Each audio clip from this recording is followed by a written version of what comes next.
Entré y vi a mi familia en el sofá, mi marido, mi madre, mi hijo y mi propia hermana. ¿Qué ocurre?, pregunté, temiendo lo peor. Mamá, siéntate, dijo mi hijo. Tienes que aceptar una nueva realidad. Ya no estás al mando de esta familia. La tía Nerea hace más feliz a papá ahora. Estaba furiosa, todos lo sabían. Salí de la habitación sin decir una palabra. Al día siguiente, tenía 118 llamadas perdidas. Hola a todos, gracias por estar aquí conmigo hoy. Antes de empezar mi historia, me encantaría saber desde qué ciudad nos acompañáis. Por favor, sentíos libres de compartirlo en los comentarios. Ahora, dejad que os sumerja en esta historia. El viento de Madrid era cortante esa noche.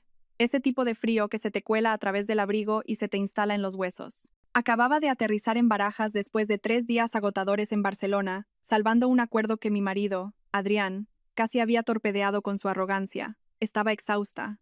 Me ardían los ojos por la falta de sueño y me dolían los hombros bajo el peso del maletín del portátil. Lo único que quería era una ducha caliente, una copa de vino tinto y la comodidad de mi hogar. Quería decirle a Adrián que había arreglado su desastre, que el imperio inmobiliario que habíamos construido durante 22 años estaba a salvo un trimestre más. Metí el coche en la entrada de nuestro chalet en la urbanización. Las luces del salón estaban encendidas, brillando con fuerza contra el césped oscuro y helado. Era extraño. Normalmente, a las 10 de la noche, la casa estaba en silencio.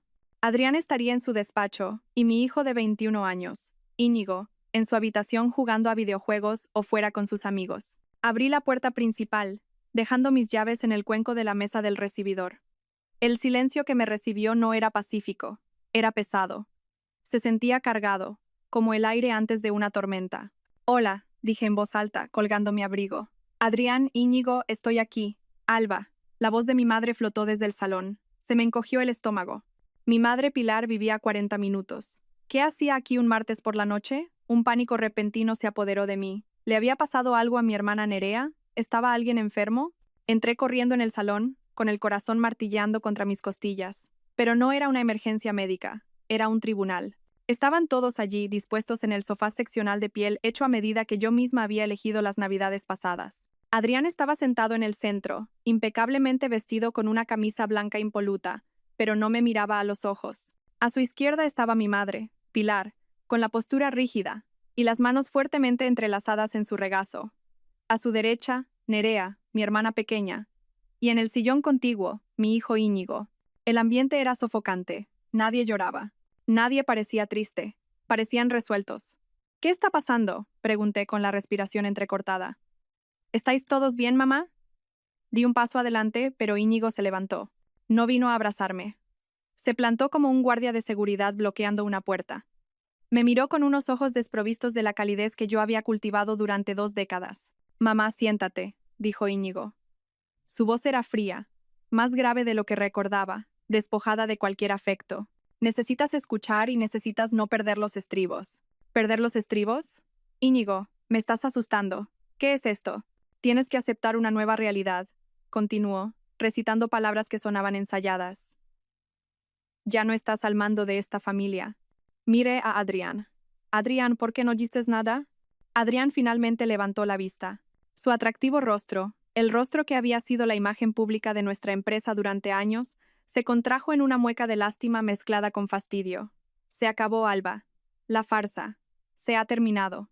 ¿Qué farsa? Sentí que me ahogaba en tierra firme. La tía Nerea, dijo Íñigo, señalando a mi hermana, hace más feliz a papá ahora. A diferencia de ti, ella lo entiende. El mundo dejó de girar. Miré a Nerea, mi hermana pequeña, a la que le había pagado el alquiler durante 6 años, a la que había contratado cuando nadie más le daba trabajo. Estaba sentada con las piernas cruzadas, llevando una blusa de seda que se parecía sospechosamente a una que faltaba en mi armario. Y entonces lo vi. La mano de Adrián descansaba de forma casual, posesiva, sobre la rodilla de Nerea. No queríamos que te enteraras por un extraño, intervino mi madre Pilar. Su voz no era de disculpa, era un sermón. Queríamos hacer esto como una familia. Alba, tienes que ser realista. Llevas años casada con tu trabajo. Adrián es un hombre con necesidades. Necesita una esposa que esté presente, no una socia de negocios que duerme con su portátil. Mamá, susurré, la traición cortando más profundo que cualquier cuchillo. Tú lo sabías, estás aprobando esto. Estoy apoyando la felicidad, dijo Pilar levantando la barbilla con desafío. Nerea y Adrián comparten una conexión. Se quieren, Alba, no es algo que planearan. Simplemente ocurrió. No puedes castigarlos por enamorarse. Miré a Nerea. Ofreció una pequeña sonrisa triunfante. Se colocó un mechón de pelo detrás de la oreja y bajó la mirada. En su dedo, brillando bajo los focos empotrados, había un anillo de diamantes. No era un anillo nuevo, era mi anillo. Era el anillo de diamantes Art Deco de época que Adrián me había regalado por nuestro 20º aniversario. El que había desaparecido misteriosamente de mi joyero hacía 6 meses. Había puesto la casa patas arriba buscándolo, llorando durante días. Adrián me había dicho que era una descuidada, que probablemente lo había perdido en el gimnasio. Ese es mi anillo, dije, con la voz temblando con una rabia tan pura que me quemaba la garganta. Encaja mejor en su dedo, dijo Adrián, encogiéndose de hombros. Era un desperdicio en ti. Nunca llevas joyas de todos modos. Queremos que te mudes, dijo Íñigo, rompiendo el silencio de nuevo. Papá se queda con la casa. Yo me quedo aquí. Es mejor que te vayas. Creas demasiada tensión. Mi hijo, mi niño, al que había cuidado cuando tenía fiebre, cuya matrícula universitaria pagaba trabajando 80 horas a la semana. Me estaba echando de la casa que yo había construido. ¿Estás eligiendo esto?, le pregunté a Íñigo, las lágrimas finalmente escociendo en mis ojos. ¿Estás eligiendo a la mujer que se acuesta con tu padre a mis espaldas? Es tu tía, Íñigo. Ya no es solo mi tía, se burló Íñigo. Es la única que realmente me escucha. Tú solo me lanzas dinero y me dices que estudie. Papá y Nerea me tratan como a un adulto. Los miré a los 4, mi marido, mi hermana, mi madre, mi hijo, los 4 pilares de mi vida, y cada uno de ellos estaba podrido. No solo me estaban rompiendo el corazón, estaban desmantelando mi existencia con una crueldad casual que me dejaba sin aliento. Sentí una oleada de náuseas, pero me la tragué. No les daría la satisfacción de verme derrumbarme. No gritaría, no suplicaría. Enderecé la espalda. Miré a Adrián, clavando mis ojos en los suyos hasta que se estremeció y desvió la mirada. ¿Crees que has ganado?, dije. Mi voz baja pero mortalmente firme. ¿Crees que puedes reescribir la historia porque estás aburrido y eres un egoísta? No montes una escena, Alba, dijo Nerea con su voz empalagosamente dulce. Seamos maduros con este divorcio. ¿Divorcio? Solté una risa corta y seca. Oh, no tienes ni idea de lo que se avecina. No nos amenaces, espetó Adrián, recuperando su arrogancia. Ya he hablado con los abogados. Estás fuera. Las capitulaciones matrimoniales, los estatutos de la empresa, lo tengo todo cubierto. Sal por esa puerta, Alba. Si te quedas, haré que seguridad te saque de mi propiedad. ¿Tu propiedad? Miré a mi alrededor. Yo elegí cada azulejo de esta casa. Pagué cada ladrillo y... Ahora estás allanando la propiedad, dijo Íñigo. Eso fue todo. La ruptura final. Miré a mi hijo por última vez, memorizando el rostro del extraño en el que se había convertido. De acuerdo, dije. Me di la vuelta. No me quité el abrigo. No recogí mis llaves del cuenco. Tenía mi juego de repuesto en el bolsillo. Caminé hacia la puerta. ¿A dónde vas?, gritó Pilar, con una repentina ansiedad en su voz. Alba, tenemos que discutir el acuerdo. Adrián tiene una oferta generosa si firmas esta noche. No respondí. Abrí la pesada puerta de roble y salí a la gélida noche madrileña. El viento me golpeó la cara, secando las lágrimas antes de que pudieran caer. Me subí a mi coche, el motor cobrando vida en el silencio de la entrada. Mientras daba marcha atrás, los vi a través de la ventana. Ya estaban sirviendo cava. Estaban celebrando mi eliminación. Conduje hacia la oscuridad, mis manos aferrando el volante con tanta fuerza que mis nudillos se pusieron blancos. No sabía a dónde iba, pero sabía una cosa con certeza. La Alba que ellos conocían, la felpudo, la proveedora, la solucionadora, había muerto en ese salón. Y la mujer que se alejaba conduciendo era alguien de quien deberían tener mucho, mucho miedo. Si estás escuchando esto y estás tan furioso como yo en ese momento, por favor dale al botón de me gusta y comenta con el número 1 abajo. Hazme saber que estás conmigo. Vuestro apoyo me dice que no estoy sola en esta lucha. Comenta 1 ahora porque, creedme, lo que hicieron después hace que esta traición parezca un simple calentamiento. Conduje durante 1 hora, las luces de la ciudad de Madrid difuminándose en estelas rojas y doradas a través de mi parabrisas. Mi mente era una tormenta caótica de imágenes. La sonrisita de Nerea, el anillo en su dedo, la fría mirada de Íñigo. Pero bajo el shock, un instinto primario se estaba activando. Supervivencia. Necesitaba gasolina. La luz de la reserva parpadeaba desde que salí del aeropuerto, pero había estado demasiado ansiosa por llegar a casa como para parar. Ahora, en un tramo desolado de la autopista, me detuve en una gasolinera 24 horas. Me temblaban las manos al salir al frío cortante. Introduje mi tarjeta de crédito, la platino vinculada a nuestra cuenta conjunta, la que usaba para todo, desde la compra del supermercado hasta las cenas de negocios, en el surtidor. Procesando, la pantalla parpadeó en rojo. Denegada, pase por caja. Fruncí el ceño. Era imposible. El límite de crédito de esa tarjeta era de 50.000 euros, y yo había pagado la factura íntegra hacía 3 días. Lo intenté de nuevo. Denegada. Un hoyo frío se formó en mi estómago, más pesado que la traición que acababa de presenciar. Busqué en mi cartera y saqué mi tarjeta de débito personal, la vinculada a mi cuenta corriente donde se depositaba mi sueldo. Entré en la estación. El dependiente, un adolescente aburrido con auriculares alrededor del cuello, ni siquiera levantó la vista mientras yo ponía una botella de agua y un paquete de chicles en el mostrador. No pasa, masculló, haciendo una pompa con el chicle. Inténtalo otra vez, dije, con la voz tensa. Hay dinero ahí. Suspiró y la pasó de nuevo. Denegada, señora. Fondos insuficientes o tarjeta bloqueada. ¿Tiene efectivo? Me quedé allí, paralizada bajo las duras luces fluorescentes. Mi aplicación del banco. Necesitaba comprobar mi aplicación. Mis dedos torpes buscaron el móvil mientras iniciaba sesión. Acceso denegado. Fallo de autenticación de usuario. Por favor, contacte con su sucursal. Probé la cuenta de la empresa. Acceso denegado. Probé la de ahorros conjunta. Acceso denegado. Adrián no solo me había echado de casa, había ejecutado un interruptor de apagado financiero. Había estado planeando esto. No se bloquea el acceso de un copropietario a las cuentas empresariales y personales al instante, a menos que hayas preparado el terreno con el banco, alegando falsamente un fraude o cambiando los privilegios administrativos con días de antelación. Me quería en la indigencia. Me quería tirada en medio de la noche sin recursos, para que me arrastrara de vuelta y firmara cualquier oferta generosa que Pilar había mencionado. Rebusqué en mi bolso, más allá de los plásticos inútiles, hasta el pequeño bolsillo con cremallera del fondo. Encontré 3 billetes arrugados de 20 euros y un puñado de monedas. 60 euros. Ese era mi patrimonio neto en ese momento. Pagué 5 litros de gasolina y el agua en efectivo. Volví a mi coche, temblando, no solo por el frío, sino por la aterradora comprensión de mi vulnerabilidad. No podía ir a un hotel. No tenía una tarjeta de crédito para el depósito. No podía ir a casa de mi madre. No podía ir a la de Nerea. Conduje hasta que encontré un motel de carretera con un letrero de neón parpadeante que decía libre.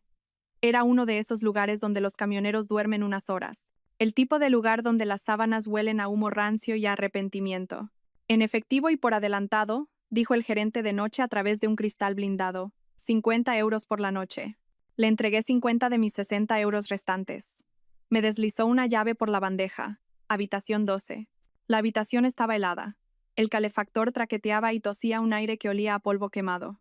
Me senté en el borde del colchón hundido, todavía con mi caro traje de negocios, el abrigo bien apretado a mi alrededor. Miré mi teléfono. La pantalla estaba iluminada con notificaciones. No disculpas. No, por favor. Vuelve. 118 llamadas perdidas. La mayoría eran de un número que reconocí, el abogado personal de Adrián, un tiburón llamado Ricardo Balbuena, y luego empezaron a llegar los correos electrónicos. Asunto. Acuerdo de liquidación de divorcio. Asunto. Urgente. Se requiere acuerdo de confidencialidad. Asunto. Notificación de despido. Inmobiliaria A. Abrí primero la notificación de despido. Era un PDF adjunto a un correo electrónico de la directora de RRHH, una mujer que yo había contratado, a la que había guiado. Estimada Sra. Alba Rivas. Con efecto inmediato, su puesto como directora de operaciones queda rescindido por causa justificada. Alegaciones de espionaje corporativo y negligencia grave. Me reí. Un sonido áspero y ronco en la habitación vacía. Espionaje. Negligencia. Yo era la que se quedaba hasta las 3 de la mañana auditando los libros. Yo era la que se conocía todas las leyes urbanísticas de Madrid. Adrián ni siquiera sabía convertir un PDF sin pedirme ayuda. Y entonces llegó un mensaje de texto. Era de Íñigo. Mi pulgar se detuvo sobre la pantalla, una pequeña y tonta parte de mí esperando que se hubiera escapado, que lo sintiera. Íñigo, mamá, no lo pongas difícil. Papá dice que me cortará la matrícula y el fondo fiduciario si luchas contra el divorcio. Me ha prometido el puesto de vicepresidente el año que viene si me quedo con él. Siempre me dijiste que fuera ambicioso. Solo estoy haciendo lo que me enseñaste. Por favor, entiéndelo. Dejé caer el teléfono en la cama como si quemara. Ese fue el borrado final. Adrián no solo se había llevado mi dinero y mi trabajo, había comprado el alma de mi hijo. Había utilizado la riqueza que yo ayudé a construir para sobornar a mi propio hijo en mi contra. Me acurruqué encima del sucio cubrecama, con las rodillas pegadas al pecho. Las lágrimas finalmente llegaron, calientes y rápidas. Lloré por el niño al que le leía cuentos para dormir. Lloré por la hermana a la que había protegido en el patio del colegio. Lloré por el marido en el que había creído cuando no era más que una sonrisa y un traje barato. Pero a medida que la noche avanzaba y las lágrimas se secaban en costras de sal en mis mejillas, algo más comenzó a asentarse en mi pecho. Era frío y pesado, como una piedra. Pensaban que me habían borrado. Pensaban que al quitarme las tarjetas de crédito y las contraseñas, me habían quitado mi poder. Olvidaron una cosa. Olvidaron quién construyó el castillo en el que estaban sentados. Olvidaron quién diseñó los sistemas de seguridad, quién redactó los contratos y quién sabía dónde estaban enterrados los cadáveres. Adrián pensaba que Inmobiliaria A funcionaba con su encanto. Estaba a punto de aprender que funcionaba con mi cerebro. Y aunque él podría haber robado las llaves de la puerta principal, había olvidado que el arquitecto siempre deja una puerta trasera. Me quedé mirando la mancha de humedad en el techo, esperando que saliera el sol. Ya no era Alba la esposa. Ya no era Alba la madre. Era Alba la arquitecta. Y estaba a punto de derribar toda la casa. Dormir fue imposible en esa habitación de motel. El ruido del tráfico de la autopista era un zumbido constante, pero era el ruido en mi cabeza lo que me mantenía despierta. Recuerdos, afilados y dentados, se repetían en bucle. Para entender por qué estaba tumbada en un colchón sucio con 10 euros en el bolsillo, tenía que retroceder. Tenía que mirar los cimientos de mi vida y darme cuenta de que habían estado agrietados desde el principio. Crecí en un pequeño pueblo de Castilla-La Mancha, la mayor de 2 hijas. Mi padre murió cuando yo tenía 7 años, dejando a mi madre Pilar criándonos sola. Su muerte rompió algo en ella. O tal vez solo reveló quién era realmente. Era una mujer que necesitaba ser adorada, ser el centro de atención, y proyectaba esa necesidad en sus hijas, o más bien en una de ellas. Nerea nació hermosa. Incluso de bebé, tenía rizos de pelo dorado y grandes ojos azules como platos que hacían que los extraños se detuvieran en la calle. Yo era sencilla, pelo castaño, ojos serios, robusta. Yo era la responsable. Nerea era la princesa. Recuerdo el día que cumplí 18 años. Acababa de recibir mi carta de aceptación en ICADE en Madrid con una beca parcial. Era mi billete de salida. Había tenido 3 trabajos a tiempo parcial durante el instituto dando clases particulares, de camarera, colocando libros en la biblioteca para ahorrar para el resto de la matrícula. Entré corriendo en la cocina agitando la carta. Mamá, me han admitido. Pilar estaba en la mesa pintándole las uñas a Nerea. Nerea tenía 12 años entonces, ya exigente y petulante. «Qué bien, Alba», dijo mamá sin levantar la vista. «Pero baja la voz, a Nerea le duele la cabeza». «Pero mamá, es ICADE. Es la carrera de empresariales». Pilar suspiró, finalmente mirándome. Sus ojos no estaban llenos de orgullo.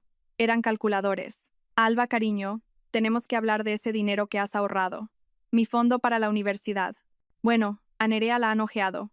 «Hay un congreso de modelos en Marbella el mes que viene. Podría ser su gran oportunidad, pero las tasas, el viaje, las fotos del portfolio, es caro». Se me cayó el alma a los pies. «Mamá, ese es el dinero de mi matrícula. Me lo he ganado». «Eres tan egoísta, Alba», intervino Nerea soplando sus uñas mojadas. «¿No quieres que sea famosa? Cuando sea rica, te compraré un coche». «Alba», dijo mamá, su voz adoptando ese tono, el que mezclaba culpa con una orden. «Tú eres la fuerte, eres lista. Siempre puedes encontrar una manera. Puedes trabajar otro año, hacer clases nocturnas. Pero Nerea, ella es delicada. Este es su sueño. No querrás aplastar el sueño de tu hermana, ¿verdad? Las familias se sacrifican unas por otras. Les di el dinero. Por supuesto que lo hice. Había sido condicionada durante 18 años a creer que mi valor residía únicamente en lo que podía proporcionarles. Yo era el chivo expiatorio, la mula, la solucionadora. Nerea era la niña de sus ojos, la estrella, la que merecía brillar. Nerea fue a Marbella. No la ficharon. Se gastó el dinero en ropa y parques temáticos. Yo pasé el siguiente año trabajando turnos dobles en un restaurante para recuperar el dinero. Empecé la universidad un año tarde, agotada pero decidida. Esa dinámica nunca cambió, simplemente evolucionó. Cuando me gradué como la primera de mi promoción, mamá no vino a la ceremonia porque Nerea tenía una ansiedad severa por una ruptura con un novio de 2 semanas. Crucé el escenario sola. Cuando conseguí mi primer gran ascenso en una firma financiera, mamá dijo, «Eso es genial, cariño. Oye, ¿puedes prestarle a Nerea 2.000 euros? Su casero está siendo un irrazonable». Pagué el alquiler de Nerea, pagué las reparaciones de su coche, pagué sus clases de interpretación a las que nunca asistió. Le compré a mamá un apartamento para que no tuviera que preocuparse por las escaleras. Pensé que estaba comprando su amor. Pensé que si daba lo suficiente, trabajaba lo suficiente, solucionaba suficientes problemas, finalmente me mirarían como miraban a Nerea. Pensé que un día mamá me miraría a la cara y diría, «Estoy tan orgullosa de ti, Alba, eres mi alegría». Pero yo nunca fui su alegría. Yo era su factura de la luz. Era su red de seguridad. Y entonces conocí a Adrián. Era encantador, ambicioso y parecía verme a mí. Me dijo que era brillante. Me dijo que era hermosa. No me di cuenta entonces de que tenía la misma mirada calculadora en sus ojos que mi madre. No vio a un alma gemela. Vio a un huésped. Vio a una mujer que estaba entrenada para darlo todo y no pedir nada a cambio. Encajó perfectamente en el espacio vacío de mi corazón que mi madre y mi hermana habían vaciado. Me casé con él pensando que estaba construyendo una nueva familia, una familia mejor. Tumbada en la oscura habitación del motel, la revelación me golpeó con la fuerza de un golpe físico. No había escapado de mi dinámica familiar al casarme con Adrián, la había recreado. Adrián era el niño de sus ojos, exigiendo adoración y recursos. Yo seguía siendo el chivo expiatorio, trabajando en la sombra para mantener las luces encendidas. Y Nerea era simplemente la conclusión inevitable. Los dos parásitos de mi vida finalmente se habían encontrado.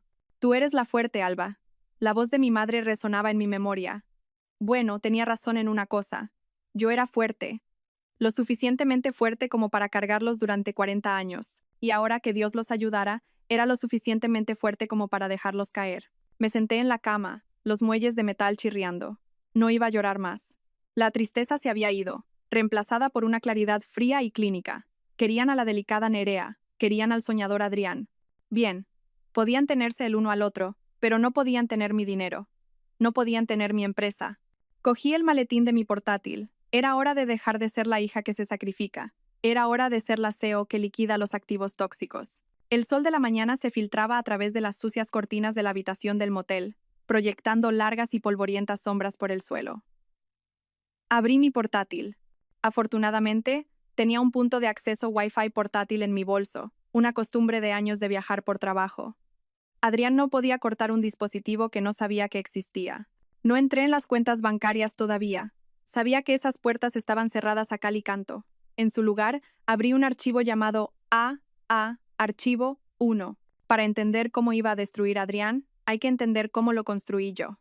Conocí a Adrián hace 22 años en un evento de networking inmobiliario en el centro de Madrid. Él tenía 29 años, llevaba un traje que no le quedaba del todo bien, sostenía una copa de vino barato y acaparaba la atención de un grupo de inversores. Era eléctrico. Tenía una sonrisa que podría venderle hielo a un esquimal. Una risa que te hacía sentir la persona más divertida del mundo.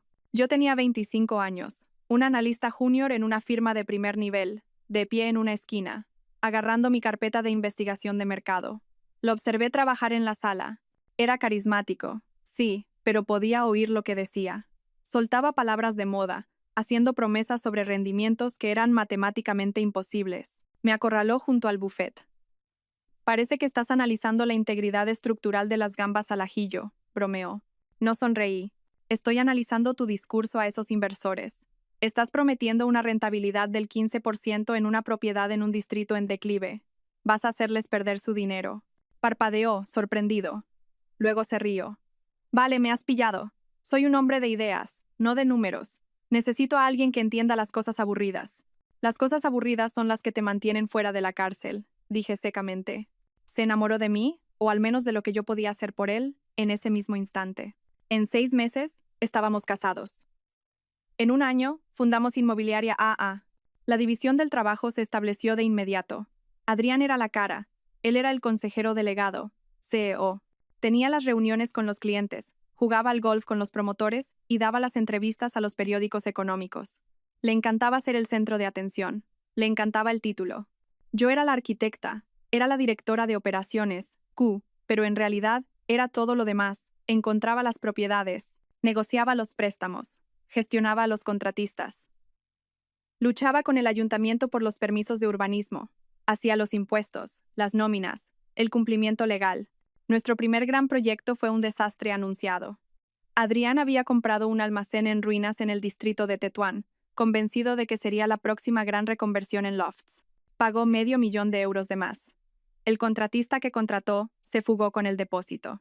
Estábamos al borde de la quiebra antes incluso de haber vendido una sola unidad. Recuerdo estar sentada en la mesa de nuestra cocina, embarazada de Íñigo, mirando los números rojos en el libro mayor. Adrián caminaba de un lado a otro, presa del pánico, sudando a través de su camisa.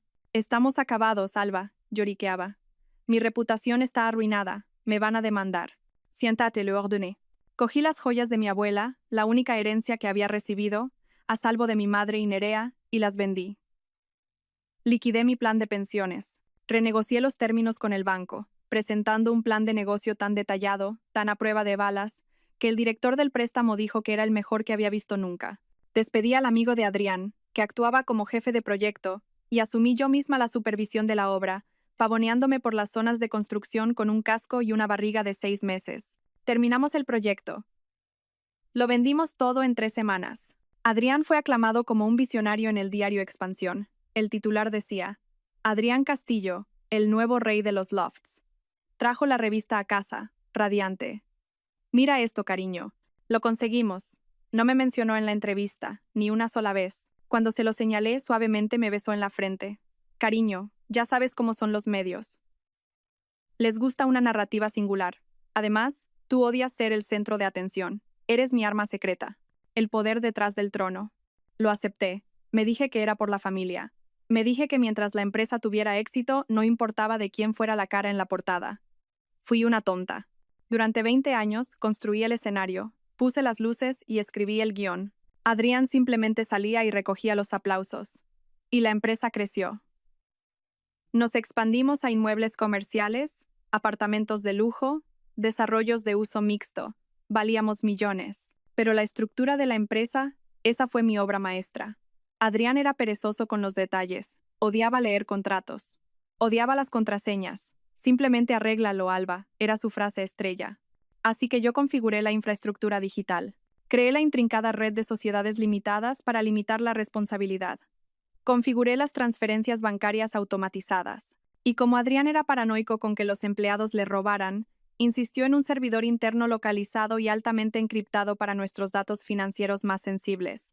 Quería una llave fantasma, un acceso administrativo maestro que pudiera eludir todos los demás protocolos en caso de que alguna vez nos quedáramos fuera o fuéramos rehenes de TI. «Solo tú y yo conoceremos la llave fantasma», había dicho. Pero Adrián nunca se molestó en memorizar la compleja cadena de 64 caracteres que generé. La escribió en una nota adhesiva, la guardó en el cajón de su escritorio durante una semana y luego la tiró, asumiendo que yo siempre estaría allí para teclearla por él. Tenía razón, siempre estuve allí. Hasta ayer. Ahora, sentada en el motel, miré la pantalla de inicio de sesión del servidor privado de AA. El túnel VPN era seguro. Adrián pensaba que llamando al banco y eliminándome como firmante, me había cortado el acceso. Pensaba que despidiéndome a través de RRHH, me había revocado el acceso. Se basaba en protocolos estándar. Se basaba en la puerta principal. Se olvidó de la llave fantasma. Mis dedos se cernieron sobre el teclado. Tecleé la cadena de caracteres. Era una línea de un poema que me encantaba mezclada con las coordenadas GPS del primer edificio que compramos y la fecha en que a Íñigo se le cayó su primer diente. Adrián no sabía ninguna de esas cosas. Autenticación en proceso, acceso concedido, nivel administrador. La pantalla se inundó de datos. Todo el sistema nervioso de Inmobiliaria A yacía abierto ante mí. Correos electrónicos, transferencias bancarias, registros de transferencias, documentos fiscales, historiales de chat privados. No solo estaba viendo una empresa, estaba viendo la escena del crimen de mi matrimonio. Empecé a descargar. No quería solo unos pocos archivos, lo quería todo.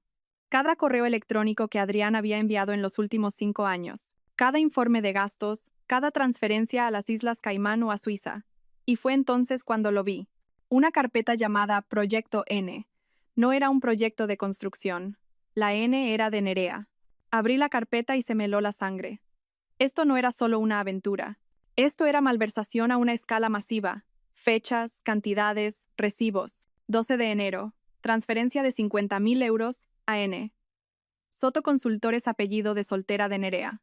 14 de febrero. 12.000 euros en Cartier. 1 de marzo. 4.500 euros de alquiler mensual de una suite de lujo en el Hotel Palace. Había estado manteniendo a Nerea como a una concubina con el dinero de la empresa durante 3 años. Pero era más profundo. Vi transferencias a una sociedad pantalla que no reconocí, Orion Holdings. El firmante de Orion Holdings no era Adrián, era Nerea. Y los activos que se transferían a Orión no eran solo efectivo, eran escrituras de propiedad. Adrián estaba transfiriendo lentamente los títulos de nuestras propiedades más valiosas y libres de cargas a una empresa propiedad de mi hermana. Estaba vaciando Inmobiliaria AA, preparándose para dejarme con el cascarón vacío, mientras él y Nerea se iban con los activos. Me sentí enferma. Esto no se trataba solo de reemplazarme como esposa. Esto era un robo a gran escala. Esto era apropiación indebida. Pero mientras me desplazaba por los documentos, una fría sonrisa se dibujó en mis labios. Adrián era un actor, no un arquitecto. No entendía los papeles que firmaba. En su arrogancia y en la codicia de Nerea habían cometido errores torpes, de principiante.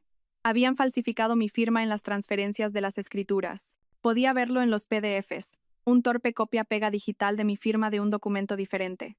Y en el acuerdo de funcionamiento de Orion Holdings, Nerea había puesto su dirección permanente. Era mi dirección, la casa que yo pagué. Los tenía cogidos, pero no podía atacar todavía. Si iba a la policía ahora, Adrián alegaría que era un error administrativo, pagaría una multa y me enterraría en litigios durante años. Él tenía el dinero para los abogados. Yo tenía 10 euros. No, necesitaba dejar que se ahorcaran solos. Necesitaba que se sintieran seguros. Necesitaba que pensaran que estaba derrotada, arruinada y escondida en un agujero. Cerré el portátil. Tenía los planos de su destrucción. Ahora solo necesitaba construir la trampa. La evidencia digital del proyecto N ardía en mi mente, obligándome a recordar exactamente cómo Nerea se había infiltrado en mi santuario. Comenzó hace 5 años, una época en la que Inmobiliaria A estaba en auge y mi guardia estaba baja. Nerea acababa de pasar por su tercer divorcio. Su exmarido, un mecánico decente llamado David, la había dejado porque se negaba a trabajar y se gastaba su sueldo en bolsos de diseño que no podía permitirse. Apareció en mi puerta con 2 maletas y una historia lacrimógena que habría ganado un Oscar. Fue un maltratador, Alba, lloró lanzándose a mis brazos. Más tarde supe que maltratador significaba que le había cortado la tarjeta de crédito. No tengo a dónde ir. Mamá dijo que me ayudarías. Pilar me llamó 10 minutos después. Alba, tienes esa casa enorme con todas esas habitaciones de invitados vacías. Deja que tu hermana se quede unas semanas. Solo necesita recuperarse. La familia ayuda a la familia. Acepté. Siempre aceptaba. Unas semanas se convirtieron en 6 meses. Nerea se pasaba el día junto a mi piscina bebiendo mi vino y criticando a mis jardineros. Adrián, en ese momento, parecía molesto por su presencia. Es una vaga, Alba, se quejaba. Trata nuestra casa como un hotel. Yo la defendía. Está de duelo, Adrián. Dale tiempo. Luego vino la petición. Necesito un trabajo, anunció Nerea una noche en la cena. Estoy aburrida. Quiero trabajar para vosotros. Casi me atraganto. Nerea, dirigimos una empresa inmobiliaria comercial. Es de alta presión. ¿Qué habilidades tienes para esto? Se me da bien la gente, insistió. Puedo ser, no sé, relaciones con los clientes. Puedo organizar las fiestas. Puedo hablar con los inversores. Sois tan estirados. Necesitáis a alguien divertido. No, dije. Fue una de las pocas veces que puse un límite. Pero Pilar intervino. Condujo 40 minutos para tomar un café conmigo. Alba, esta es la oportunidad de Nerea para ser responsable. Si no le das un trabajo, se irá a pique. ¿La quieres viviendo en tu sofá para siempre? Dale un sueldo. Deja que se mude. Adrián cree que es una buena idea. Parpadía. Adrián, hablé con él, dijo Pilar suavemente. Cree que Nerea podría ayudar a suavizar la imagen de la empresa. Ya sabes que tú puedes ser un poco intensa, cariño. Me enfrenté a Adrián. ¿Quieres contratar a Nerea? Adrián se encogió de hombros, ajustándose la corbata. Tu madre tiene razón. Necesitamos a alguien que se encargue de lo social, las galas, los eventos benéficos. Tú odias esas cosas. Deja que lo haga ella. Págale un sueldo de asistente. Sácala de casa. Todos ganamos. Cedí. Creé un título. Directora de eventos especiales. Al principio, pareció funcionar. Nerea se mudó a un apartamento, que yo subvencioné, y organizó la fiesta de Navidad de la empresa. Fue lujosa, por encima del presupuesto, pero un éxito. Luego comenzaron los cambios sutiles. Nerea empezó a venir a la oficina todos los días, vestida no con ropa de negocios, sino con vestidos ceñidos que estaban justo al borde de lo inapropiado.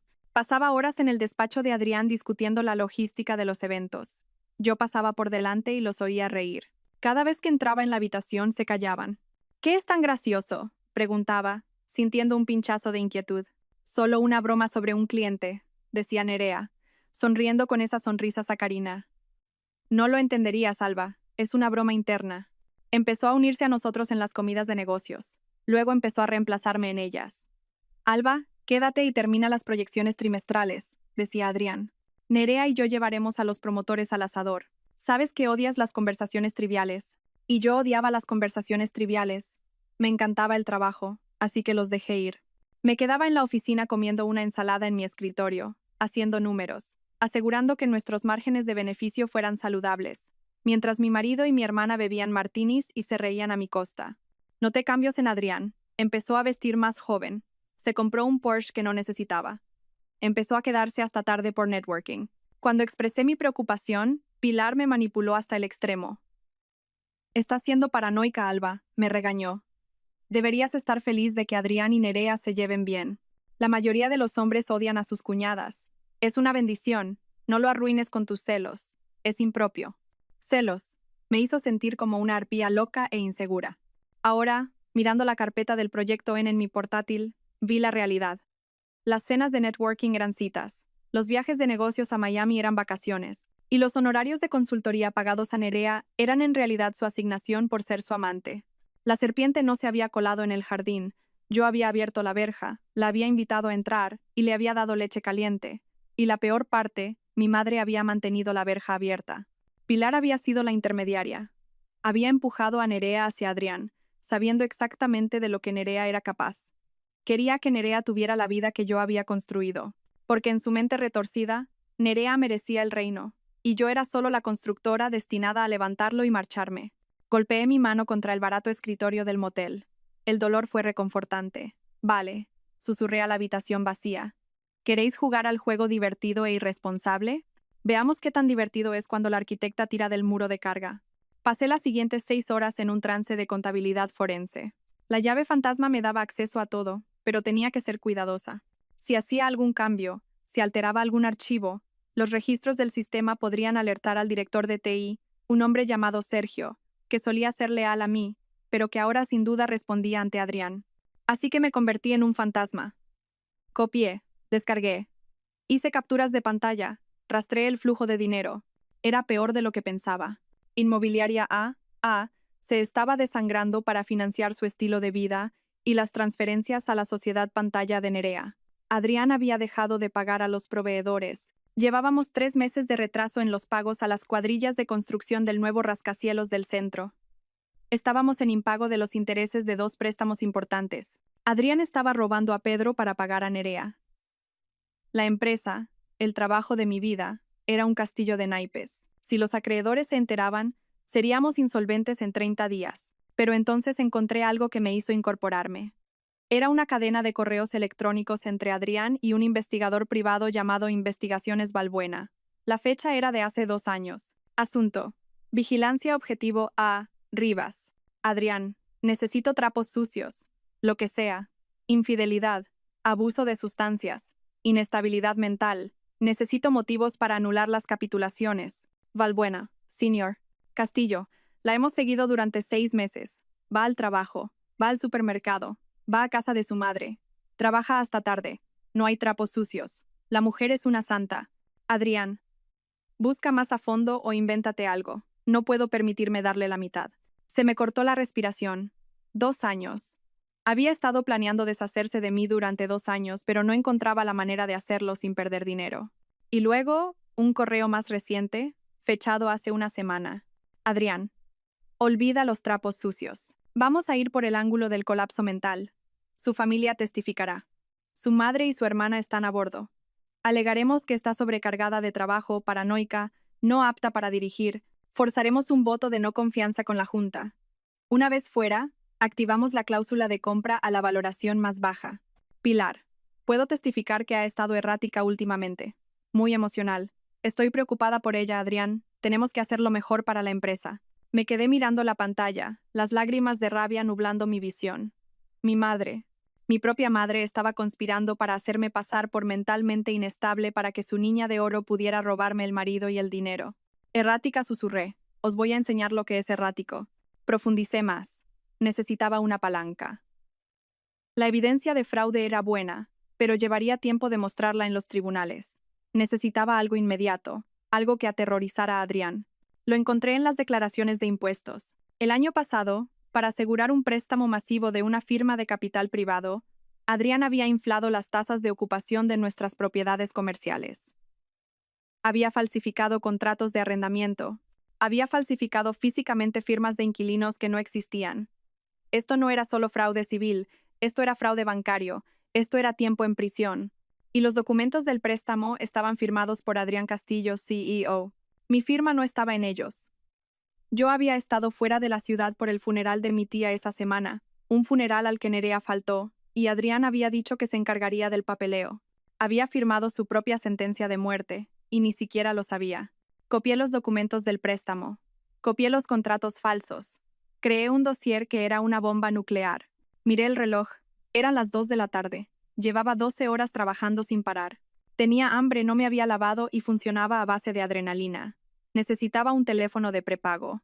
No podía usar mi móvil. Probablemente lo estaban rastreando o consiguiendo los registros. Fui a la tienda de la esquina, comprando un teléfono barato de prepago con efectivo. De vuelta en la habitación, me senté en la cama y miré el nuevo teléfono. ¿A quién podía llamar? ¿Mis amigos? La mayoría eran amigos de pareja, compartidos con Adrián. Probablemente se pondrían del lado del encantador Adrián o se mantendrían neutrales. ¿Mi familia? Obviamente no. ¿Mis empleados? Demasiado arriesgado. Necesitaba a alguien poderoso, alguien que odiara a Adrián, alguien que tuviera los recursos para librar una guerra. Un nombre apareció en mi cabeza: Arturo de la Vega. Arturo era un magnate inmobiliario multimillonario de Madrid. Dinero viejo, despiadado, pero con principios. Hace 3 años, Adrián había superado la oferta de Arturo por un terreno de primera en la zona de Madrid-Río. Adrián había ganado sobornando a un concejal de urbanismo para reclasificar el terreno, una jugada a la que yo me opuse ferozmente, pero que Adrián había hecho a mis espaldas. Arturo había sospechado juego sucio. Había llamado públicamente a Adrián una serpiente con traje barato. Adrián se lo había tomado a risa, pero Arturo nunca lo había olvidado. Si iba Arturo de la Vega con pruebas del fraude de Adrián, específicamente el fraude que le jodió a Arturo ese trato del terreno, era un tiro al aire. Arturo podría simplemente reírse de mí, podría echarme, pero era la única persona en Madrid con suficiente poder para protegerme del equipo legal de Adrián. Marqué el número de empresas de la Vega. Lo sabía de memoria. Lo había mirado suficientes veces cuando éramos rivales. Empresas de la Vega, despacho ejecutivo, respondió una voz nítida. Necesito hablar con el señor de la Vega, inmediatamente. El señor de la Vega está en reuniones. ¿Puedo preguntar de qué se trata? Dígale que es Alba Rivas. Dígale que sé cómo Adrián Castillo consiguió el permiso de urbanismo de Madrid-Río y dígale que tengo los correos electrónicos. Hubo una pausa. Un momento, por favor. 30 segundos después, una voz grave y profunda se puso al teléfono. Será. Rivas. ¿A qué debo el placer? ¿La envía su marido a regodearse? Mi marido acaba de despedirme, vaciar mis cuentas bancarias y meter a su amante en mi casa, dije, con la voz firme. No estoy aquí para regodearme, señor de la Vega. Estoy aquí para quemarlo hasta los cimientos. Y pensé que quizás querría traer los malvaviscos. Silencio. Luego una risa grave. La escucho. Antes de ir a encontrarme con Arturo de la Vega, había una herida más que tenía que cauterizar. Un archivo que había estado evitando en la base de datos de el fondo fiduciario de Íñigo. Íñigo era mi punto débil, mi talón de Aquiles. Lo había protegido del narcisismo de Adrián toda su vida. Cuando Adrián olvidaba el cumpleaños de Íñigo, yo compraba el regalo y firmaba con el nombre de Adrián. Cuando Adrián se perdía los partidos de fútbol de Íñigo, yo le decía a Íñigo que papá estaba trabajando duro por nuestro futuro. Lo había criado para que creyera que su padre era un héroe. encubriendo la realidad de que su padre era un egoísta negligente. Ahora me daba cuenta de que ese fue mi mayor error. Había protegido a Íñigo de la verdad y, al hacerlo, había permitido que Adrián comprara su lealtad con mentiras. Abrí los documentos del fondo fiduciario. Adrián había modificado los términos recientemente.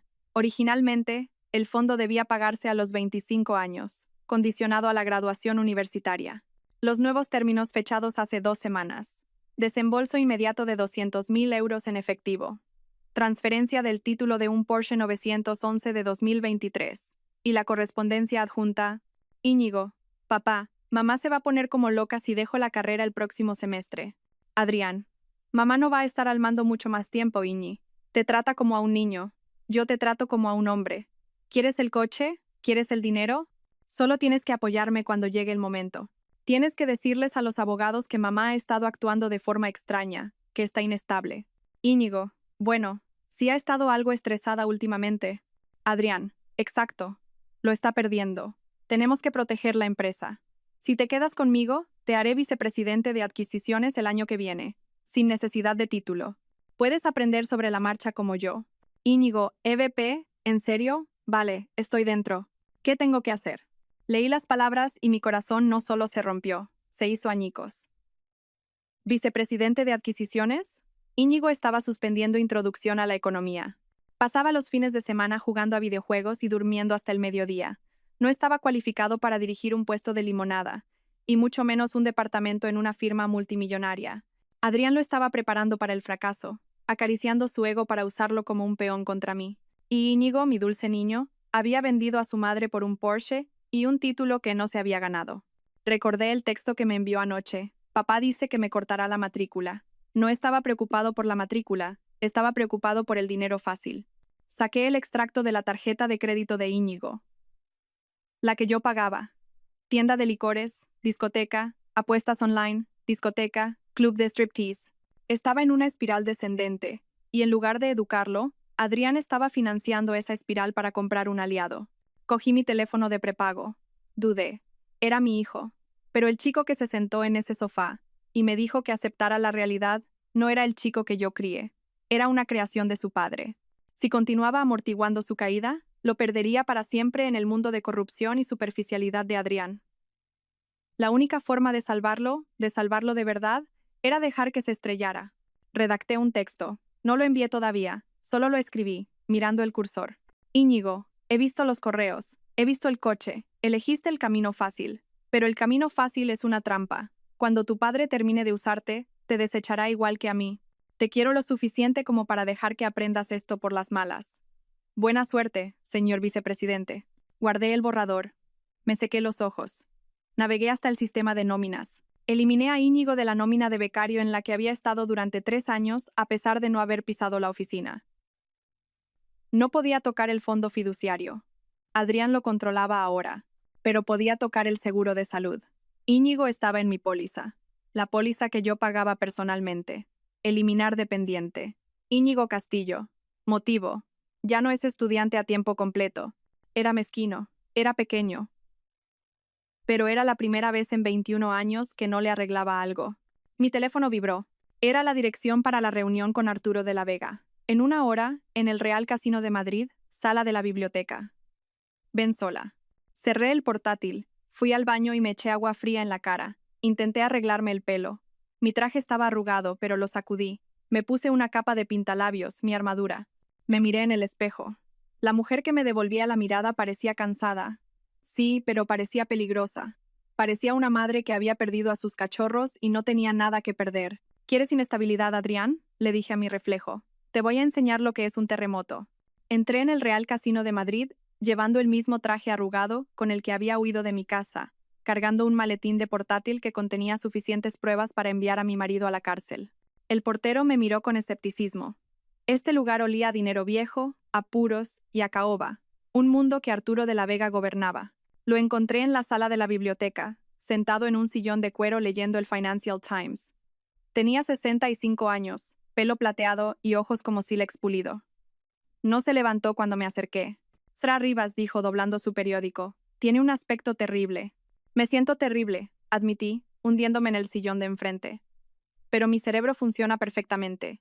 Mencionó el trato de Madrid-Río, dijo Arturo yendo al grano. Dijo que tenía pruebas. Abrí mi portátil. No perdí el tiempo con formalidades. Saqué el dossier que había compilado en la habitación del motel. Giré la pantalla hacia él. Hace 3 años, Adrián le superó en la oferta por el terreno de Madrid-Río. Usted sospechaba que sobornó al concejal de urbanismo, Francisco Herrero. Tenía razón. Arturo se inclinó hacia adelante, entrecerrando los ojos. Aquí está la transferencia bancaria, dije, señalando la pantalla. 50.000 euros a una sociedad pantalla llamada Herrero Consultores. Y aquí están los correos electrónicos entre Adrián y Herrero discutiendo la tasa de recalificación acelerada. Adrián fue descuidado.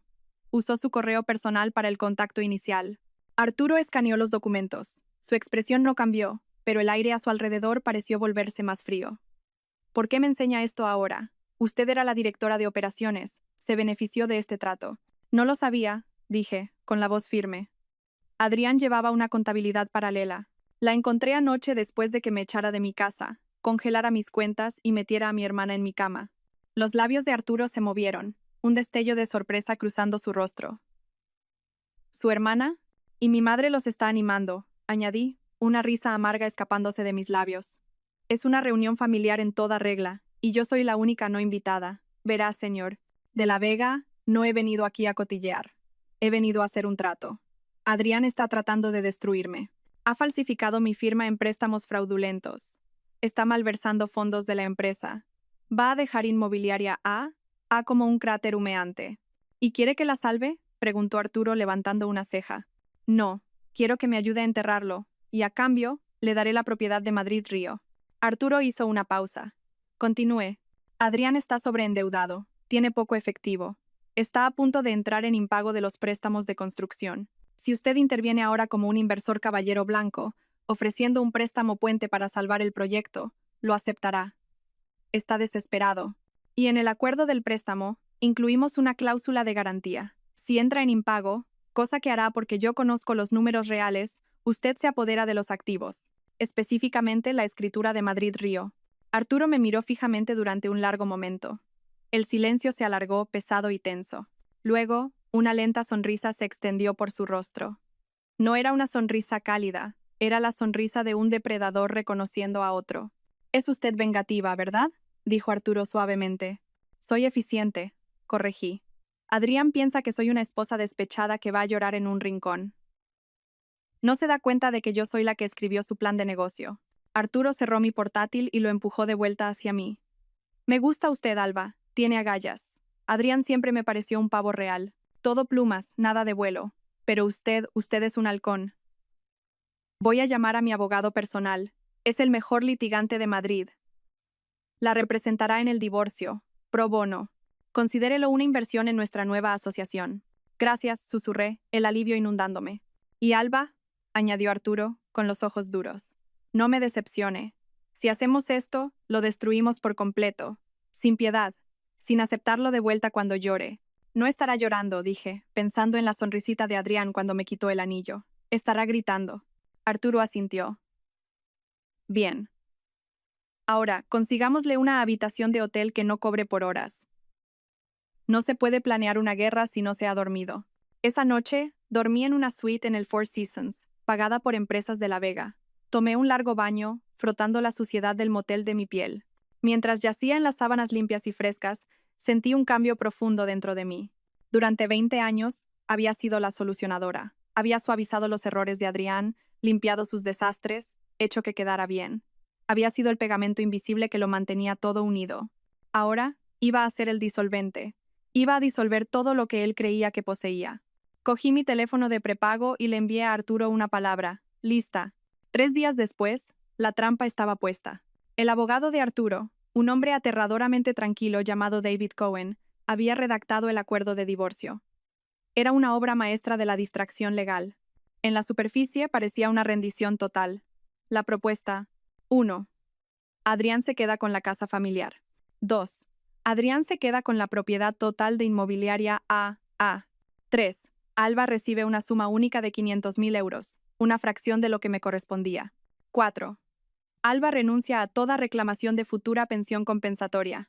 Parecía que me rendía. Parecía que estaba rota, desesperada por dinero y que solo quería huir. A Adrián le encantaría. Alimentaba su ego perfectamente. Pero enterrada en lo profundo del documento de 60 páginas, en la sección 14, subsección C, párrafo 4, estaba la cláusula de la píldora envenenada. En el caso de que se descubra que alguna de las partes de este acuerdo ha participado en actividades delictivas no reveladas, fraude o malversación durante el matrimonio, o sea condenada por un delito grave en los 24 meses siguientes a la firma, este acuerdo quedará totalmente invalidado.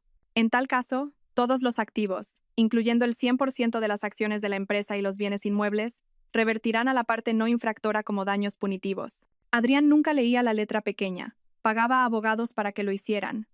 Pero su abogado, Ricardo Balbuena, era un vago. Lo sabía porque yo solía pagar sus facturas. Balbuena hojeaba los contratos, buscaba los números grandes, el pago, la pensión. No estaría buscando una cláusula de reversión específica enterrada en un texto estándar sobre responsabilidad. Me reuní con Adrián y su abogado en el despacho de Balbuena.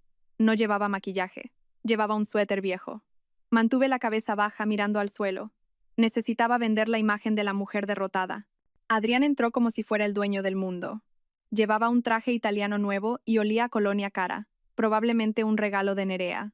Vaya, mira quién ha salido de su agujero, se burló Adrián mientras se sentaba. Espero que estés lista para firmar, Alba. Nerea y yo tenemos que encargar las invitaciones de boda. Solo dame el cheque, dije, con la voz temblorosa.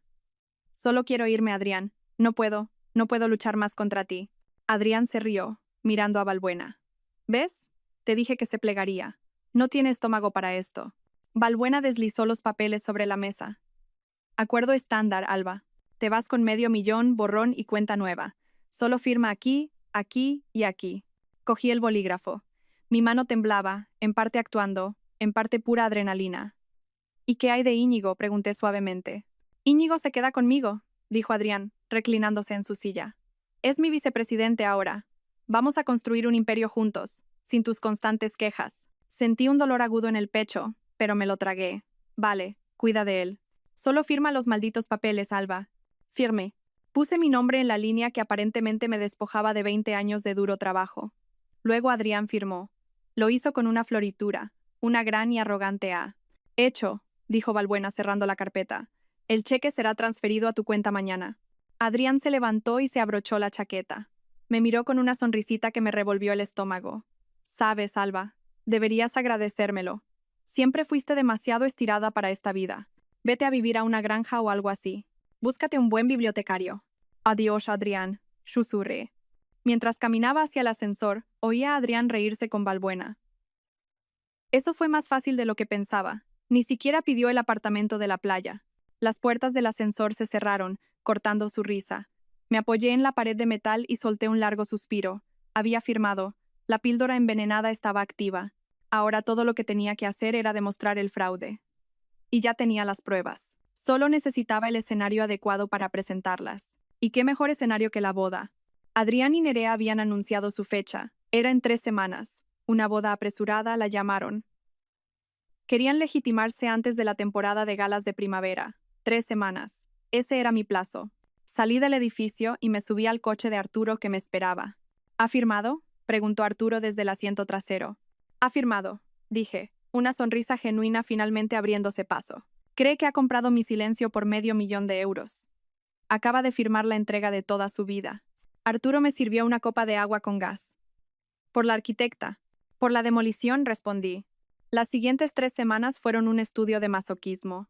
Tuve que permanecer invisible mientras Adrián y Nerea paseaban su victoria por todo Madrid. Alquilé un pequeño apartamento discreto en la zona norte usando mi apellido de soltera. Pasé mis días con los contables forenses de Arturo construyendo el caso. Estábamos convirtiendo los datos brutos que había robado en un mazo legal. Cada noche me torturaba mirando las redes sociales. El Instagram de Nerea era un vómito de lujo. Foto de un nuevo Mercedes descapotable. Mi futuro maridito me mima. Bendecida. Nuevos comienzos. Foto de mi comedor redecorado con un hortera papel pintado dorado. Fuera lo viejo, dentro lo glamuroso. Por fin haciendo de esta casa un hogar. Eso dolió, verla borrar mi toque de la casa que yo construí. Pero las publicaciones más dolorosas venían de mi madre. Pilar publicó una foto de los 3, Adrián, Nerea y ella. brindando con copas de cava en una cena de menú degustación. Pie de foto. Por fin una familia que sabe disfrutar de la vida. Tan orgullosa de mi preciosa hija Nerea y mi maravilloso yerno Adrián. El amor verdadero siempre gana. ¿Amor verdadero? Había vendido a su hija mayor por un sitio en una mesa elegante. Y Íñigo. Íñigo guardaba silencio en las redes sociales, pero vi las alertas de la tarjeta de crédito en las cuentas secundarias que aún monitorizaba, las que Adrián aún no había encontrado. Bodega del barrio, 400 euros. Discoteca Inferno, 1.200 euros. Fianza judicial, 500 euros. Mi hijo estaba en caída libre. Adrián no lo estaba educando, lo estaba consintiendo. Quería correr a salvarlo, pero Arturo me detuvo. No puedes salvar a alguien que no quiere ser salvado, Alba, me dijo Arturo suavemente. Él eligió su bando. Deja que vea cómo es realmente ese bando cuando se apaguen las luces. Sabía que tenía razón, pero sentía como si me estuviera amputando una extremidad. Mientras tanto, la empresa se pudría por dentro. Mis espías, Sara en contabilidad y Jaime en gestión de proyectos, me daban actualizaciones diarias. Adrián no ha estado en la oficina más allá de las 2 de la tarde en semanas, me escribió Sara. Está dejando que Nerea planee el rebranding de la empresa. Quiere cambiar el logo a rosa y dorado. ¿Rosa y dorado, Alba? Para una empresa inmobiliaria comercial. Los contratistas amenazan con abandonar la obra de la Torre Highland, informó Jaime. Adrián les dijo que el cheque está en camino. No lo está. Usó el dinero de la construcción para pagar el lugar de la boda. Dejad que arda, les dije. Simplemente documentadlo todo. Guardad cada correo electrónico donde os diga que retraséis los pagos. La boda iba a ser en el Hotel Palace, en el Gran Salón. Era el lugar más caro de la ciudad. Nerea había invitado a 300 personas, inversores, políticos, celebridades locales. Querían cimentar su estatus como la nueva pareja de poder de Madrid. Querían un público. Bien, pensé, mirando la invitación que Sara me había conseguido. Quieren un espectáculo. Les daré un espectáculo. 2 días antes de la boda, recibí una última pieza de apalancamiento. Vino de una fuente inesperada. Mi teléfono sonó. Número desconocido. ¿Hola? Alba. Soy David. David, el exmarido de Nerea, el mecánico. El que ella había desangrado. David, dije sorprendida. ¿Cómo estás? Estoy bien. Mira, me he enterado de lo que pasó, de lo que te hicieron. Es asqueroso. Lo es, asentí. Tengo algo, dijo David bajando la voz. Cuando Nerea me dejó, se dejó una caja de papeles en el garaje. Iba a quemarlos, pero los revisé anoche. Alba tiene tarjetas de crédito a tu nombre de hace 3 años. Se me heló la sangre. ¿Qué? Las abrió cuando se estaba quedando contigo. Interceptaba el correo. Las dejó al límite y luego escondió los extractos. Pero encontré las cartas de las agencias de cobro, y encontré una carta de Adrián. ¿De Adrián? Sí, pagó una de las tarjetas. La carta dice: he cubierto esta, N, pero tienes que tener más cuidado. Si Alba ve esto en su informe de crédito, estamos muertos los dos. Sigue con el plan. 2 años más y nos lo llevamos todo. 2 años más, la línea de tiempo encajaba perfectamente. Adrián había estado conspirando con mi hermana para robar mi identidad y mi dinero mientras yo le daba de comer y le daba un trabajo. David, dije, con la voz temblorosa. ¿Puedes traerme esa caja? Estoy en camino, dijo. Cuando David me entregó esa caja, sentí que la última pieza del puzzle encajaba. Esto no era solo fraude, esto era una conspiración. Depredadora, calculada y malvada. Miré la carta escrita a mano por Adrián. 2 años más y nos lo llevamos todo. Guardé la carta en mi caja fuerte. Gracias, David, dije. Dales caña, Alba, dijo, con una sombría sonrisa en su rostro. Oh, pienso hacerlo, respondí. Pienso desatar el infierno. El día antes de la boda hice algo peligroso. Fui a ver a Íñigo. Sabía que no debería. Arturo me lo desaconsejó, pero yo era madre primero y exesposa vengativa segundo. Necesitaba darle una última oportunidad para abandonar el barco que se hundía. Esperé fuera de su nuevo ático, el que Adrián había comprado con fondos de la empresa. A las 11 de la mañana, Íñigo salió tambaleándose, con aspecto de resaca. Llevaba gafas de sol de diseño y una sudadera que costaba más que mi primer coche. Íñigo, lo llamé. Saltó girándose. Cuando me vio, su rostro se endureció. «Mamá, ¿qué haces aquí? ¿Ahora me acosas?» «No te acoso. Intento salvarte». «No necesito que me salven», escupió, caminando hacia su Porsche. «Me va genial. Papá acaba de ponerme a cargo de la cartera de la zona sur». «Íñigo, Escúchame, dije, interponiéndome en su camino. Tu padre te está mintiendo. La empresa está en bancarrota. Está robando dinero para pagar este estilo de vida. Te está usando como escudo. Cuando venga la UDEF, y van a venir, tu nombre está en los documentos. Íñigo se rió. Era un sonido hueco y quebradizo. Solo estás celosa. Estás celosa porque papá está ganando y tú no eres nadie. Estás viviendo en algún tugurio, ¿verdad? Papá me lo dijo. Estoy viviendo en la realidad, dije, mi voz urgente. Íñigo, por favor, no vayas a la boda mañana. Simplemente di que estás enfermo. Ve a quedarte con tus amigos. Simplemente no estés allí, de pie junto a él, cuando ocurra. ¿Cuando ocurra qué? Desafió. ¿Vas a arruinarla? ¿Vas a montar una escena? Dios, eres patética, mamá. Papá dijo que intentarías arruinarlo. Me llamó patética. Sentí que la ira subía, pero la reprimí. Íñigo, mírame, yo te crié. Te conozco. Tú no eres esta persona. Eres amable. Eres listo. No eres un ladrón. No soy un ladrón, gritó con la cara enrojecida. Soy un hombre de negocios, como papá. Papá es un estafador, grité de vuelta.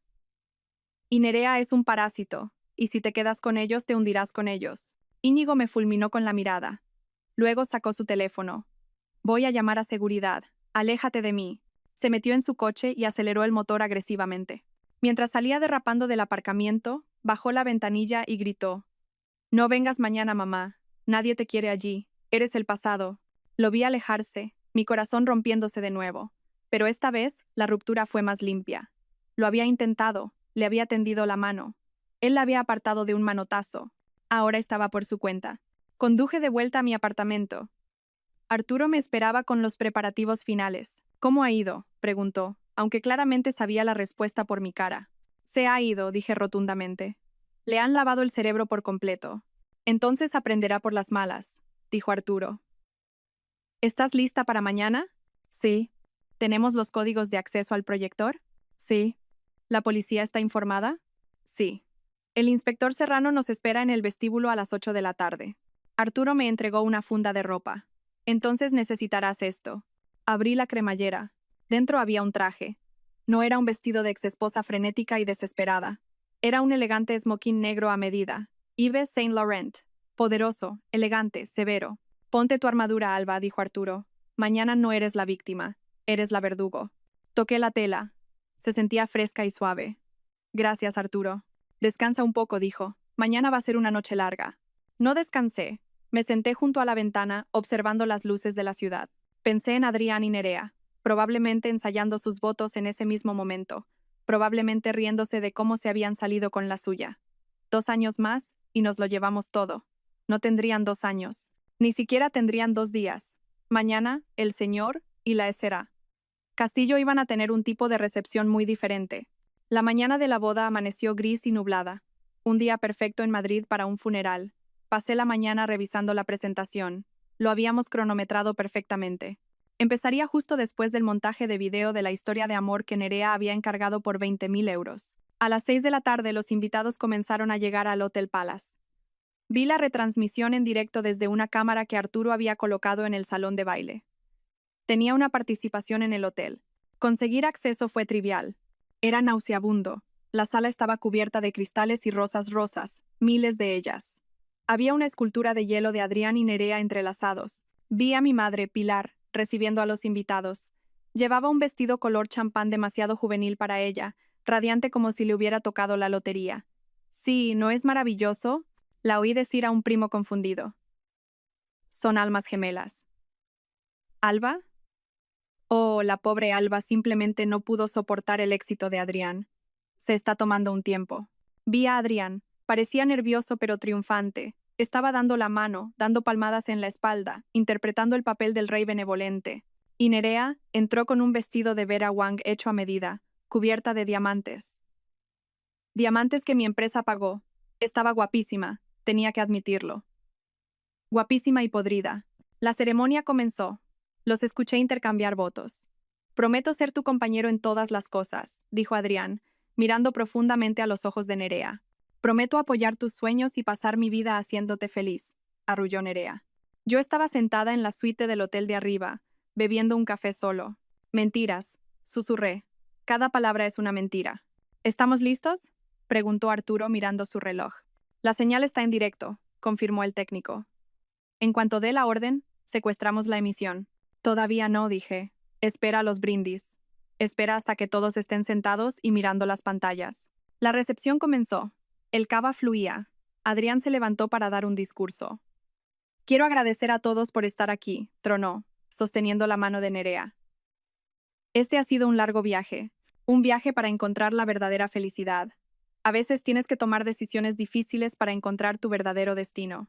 La multitud aplaudió cortésmente, aunque vi algunas miradas incómodas. Todos conocían el escándalo. Simplemente no les importaba mientras la barra libre fuera de primera.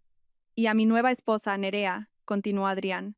Eres mi musa, mi roca, mi todo. Mi teléfono vibró. Era la señal. Ahora, dije.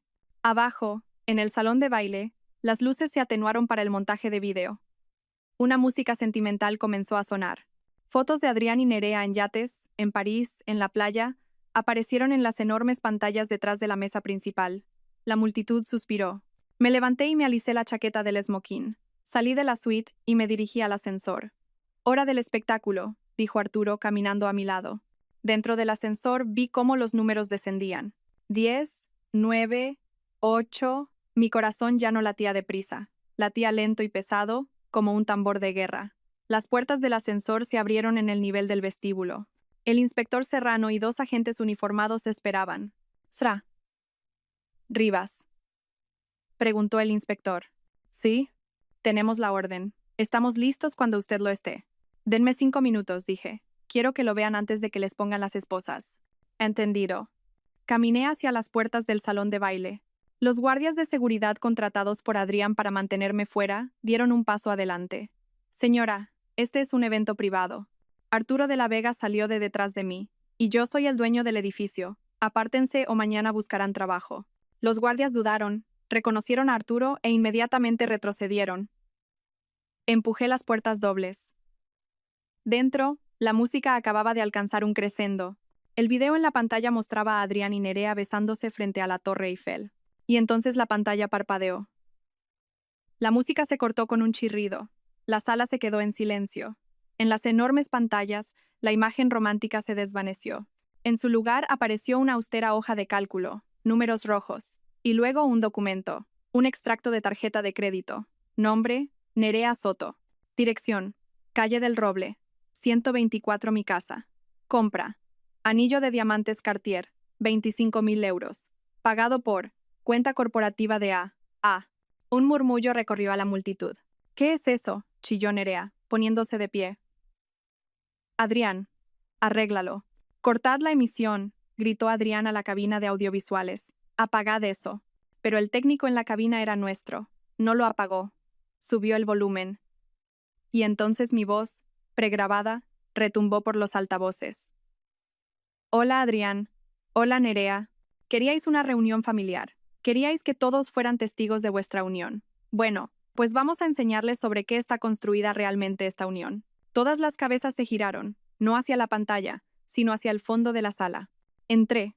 El silencio en el gran salón de baile era absoluto. 300 pares de ojos se giraron en sus sillas para mirarme. Caminé por el pasillo central, mis tacones resonando rítmicamente en el suelo de mármol.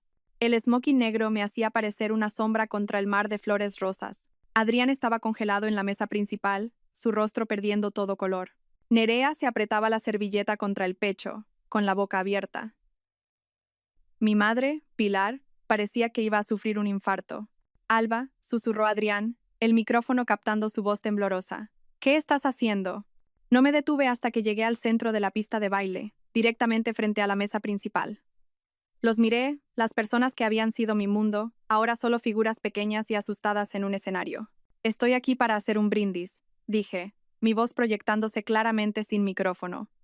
Sostuve un mando a distancia. Lo pulsé. La pantalla detrás de ellos cambió de nuevo. Esta vez, era la cadena de correos electrónicos entre Adrián y el investigador privado. «Adrián, busca más a fondo o invéntate algo. No puedo permitirme darle la mitad». La multitud ahogó un grito. Vi a inversores, hombres que Adrián respetaba, hombres que necesitaba, inclinándose, susurrando furiosamente. «Apagad eso», gritó Adrián lanzándose hacia la cabina del DJ. «Seguridad, sacadla de aquí». «Siéntate, Adrián». La voz de Arturo de la Vega retumbó desde la entrada. A menos que quieras añadir agresión a tu lista de delitos graves. Adrián se congeló. Vio a Arturo. Vio a los agentes de policía esperando en las sombras de la salida. Esto es falso, gritó Nerea, las lágrimas corriendo por su rostro perfectamente maquillado. Está celosa. Ha hackeado el sistema. Está loca. ¿Loca? Pulsé el mando de nuevo. Apareció un nuevo documento.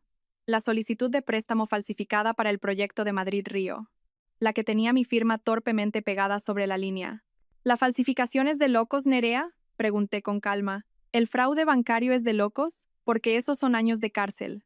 ¿Y adivina de quién es el nombre en las sociedades pantalla que reciben los fondos robados? Volví a pulsar. Orion Holdings. Propietaria. Nerea Soto. Tú. Señalé a mi hermana. No eres solo una amante. Eres una mula. Adrián te usó para blanquear 3 millones de euros. ¿Te dijo eso? ¿Te dijo que cuando Hacienda venga a buscar vendrán a por tu firma? Nerea miró a Adrián, con los ojos desorbitados de horror. Adrián, dijiste que era optimización fiscal, dijiste que era legal. Cállate, Nerea, shiseó Adrián. Oh, no lo detengas, dije, sonriendo fríamente. Deja que se explique. Que le explique a nuestra madre cómo se refiere a ella. Clic. Apareció el correo electrónico. Asunto. La vieja. Adrián, pásale a Pilar otro cheque del fondo B. La vieja es una avariciosa. Mientras le paguemos el apartamento, mantendrá a Alba en la oscuridad. Vendería a su propia hija por un presupuesto de reforma. Pilar dejó escapar un sonido que era mitad gemido, mitad ahogo. Se levantó, sus manos temblando tanto que volcó su copa de cava. Adrián, graznó. Tú me llamaste eso. Después de todo lo que hice por ti, me puse de tu lado. Traicioné a mi propia hija por ti. Y mira lo que te ha conseguido, mamá, dije, mirándola con lástima. Un asiento en una boda que está a punto de convertirse en la escena de un crimen. Adrián miró a su alrededor, con los ojos desorbitados. Vio su imperio desmoronarse en tiempo real. Vio a los inversores marchándose. Vio a los camareros detenerse a mirar. Vio el final. «¿Firmaste el acuerdo?», me gritó, desesperado. «Lo firmaste. Renunciaste a todo. No puedes tocar la empresa». Sección 14, dije simplemente. La píldora envenenada. Si cometiste un delito, el trato es nulo y todo la casa, la empresa, los activos revierte a mí. Las rodillas de Adrián cedieron. Se desplomó de nuevo en su silla. Íñigo, dije, dirigiendo mi mirada a mi hijo, que estaba sentado al final de la mesa, pálido como un fantasma. Íñigo me miró, aterrorizado. Miró la pantalla, donde ahora se mostraban sus propios mensajes de texto. Íñigo. ¿VP? ¿En serio? Vale, estoy dentro. ¿Querías ser un hombre de negocios, Íñigo?, dije suavemente. Pues aquí tienes tu primera lección. Comprueba a tus socios.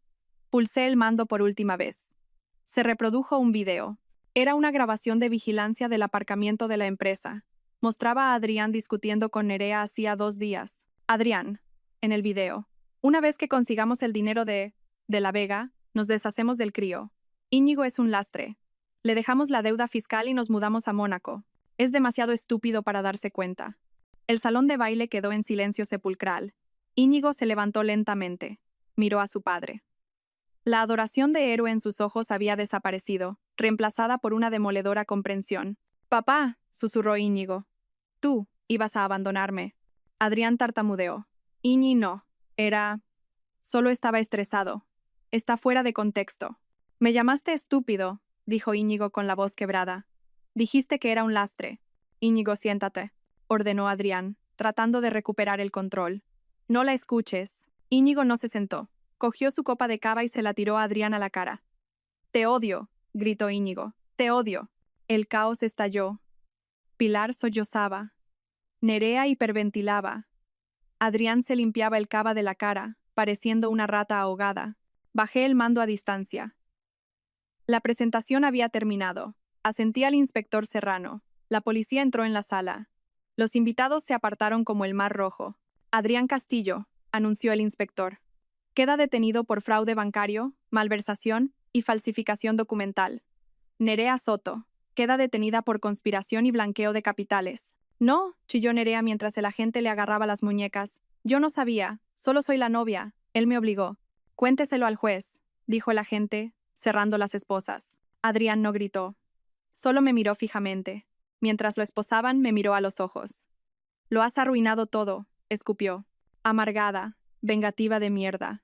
Me acerqué a él. Me puse tan cerca que pude oler su miedo. Yo no he arruinado nada, Adrián, dije tranquila como un lago helado. Solo he encendido las luces. Y tú, solo eres una cucaracha a la que han pillado. Se lo llevaron a rastras. Los invitados de la boda estaban atónitos. El único sonido era el llanto de Pilar. Miré la mesa principal por última vez. El pastel estaba sin cortar. Las flores eran perfectas. La ilusión estaba destruida.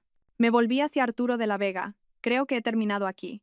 Brillante, dijo Arturo, ofreciéndome su brazo. Absolutamente brillante. Mientras salíamos, no miré hacia atrás a mi madre llorando ni a mi hijo devastado.